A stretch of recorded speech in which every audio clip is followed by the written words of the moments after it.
अस्सलाम वालेकुम। अगर आपका कनाडा का विज़िट वीज़ा पिछले कुछ सालों में रिफ्यूज़ हुआ है तो ये वीडियो आपके लिए है। ऐसे लोगों के लिए जिनका वीज़ा विज़िट वीज़ा जिन्होंने अप्लाई किया एक या एक से ज़्यादा बार पिछले कुछ सालों में और उनका विज़िट वीज़ा रिफ्यूज़ हुआ, उनके लिए खुशखबरी ये है कि कनाडा की गवर्नमेंट ने IRCC ने अभी एक माफ़ीनामा प्रिंट किया जिसमें उन्होंने ये एडमिट किया है, ये बात मानी है कि हमसे गलत डिसीजन लिए गए, हमने लोगों के वीज़े गलत तौर पे रिफ्यूज़ किए, जिसकी वजह से उन्होंने माज़रत की है, सॉरी की है।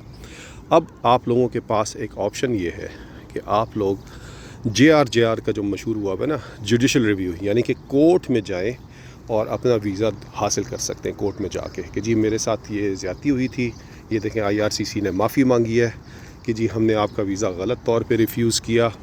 इस सिलसिले में मैं आपकी मदद कर सकता हूँ क्या कि मैं आपको बता सकता हूँ कि इस बात में कितना सच और कितना झूठ है। और एक्चुअली ये बिल्कुल झूठ पे मबनी बात है। हुआ एक्चुअली ये कि कनाडा ने अभी कुछ दिनों पहले 14 या 12 लोगों को पकड़ा जो उनके वीज़ा ऑफिसर्स थे, प्रॉपर कैनेडियन वीज़ा ऑफिसर्स, लेकिन थे वो सारे देसी आप समझते हैं कौन है, जिन्होंने एक फ़्रॉड कर रहे थे।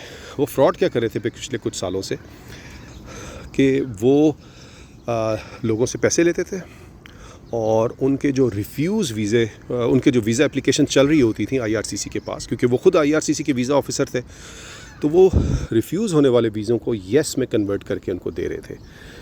वो कंप्यूटर पे बैठते, ज़ाहिर है वो वीज़ा ऑफिसर थे, उनके पास एक्सेस था, तो जो वीज़ा की एप्लीकेशन उनको असाइन नहीं हुई होती थी, यानी कि उस पर वो ख़ुद काम नहीं कर रहे होते थे, कोई और वीज़ा ऑफिसर काम कर रहा होता था, उसको खोल के भी वो डिसीजन चेंज कर देते थे। पैसे लेते थे या अपने दोस्त यार होते थे, तो उसमें जाके जो वीज़ा रिफ्यूज़ल कर रहा होता था बंदा, उसको वो येस में कन्वर्ट कर देते थे। इस बात पे IRCC ने माफ़ी मांगी है कि बहुत सारे वीज़ाज़ जो रिफ्यूज़ हो गए थे वो उन लोगों की गलती की वजह से या ब्राइबरी या रिश्वत लेने की वजह से उनको हमने येस कर दिया। तो आप अंदाज़ा करें कि ये उल्टा है। और कुछ लोगों को मैं देख रहा हूँ, पाकिस्तानी बेचारे ऐसी वीडियोस डाल रहे हैं, मतलब लोगों को बेवकूफ़ बना रहे हैं। वो उल्टा कह रहे हैं कि IRCC ने माफ़ी मांगी है कि जी हमने गलत वीज़े रिफ्यूज़ कर दिए।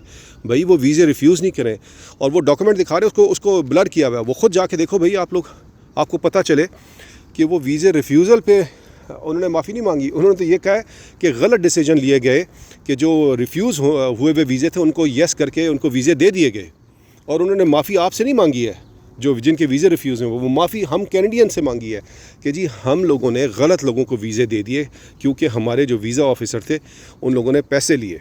शर्म नहीं आती इन लोगों को कि इसको भी उन्होंने, और ज़ाहिर है वो जो भाई साहब वीडियो डालते हैं उनके बड़े भाई हैं, उनके कज़न है, यहाँ पे वकील हैं, उन्होंने सोचा यार इस अपॉर्चुनिटी से फ़ायदा उठाओ, 4-4 हज़ार $5-5 हज़ार डॉलर लो, हम उनके केस अदालत में लेके जाएंगे। वो है ही वकील, यहाँ पे मिसिसागा में वकील हैं वो, और ज़ाहिर है लोगों को बेवकूफ़ बना रहे हैं।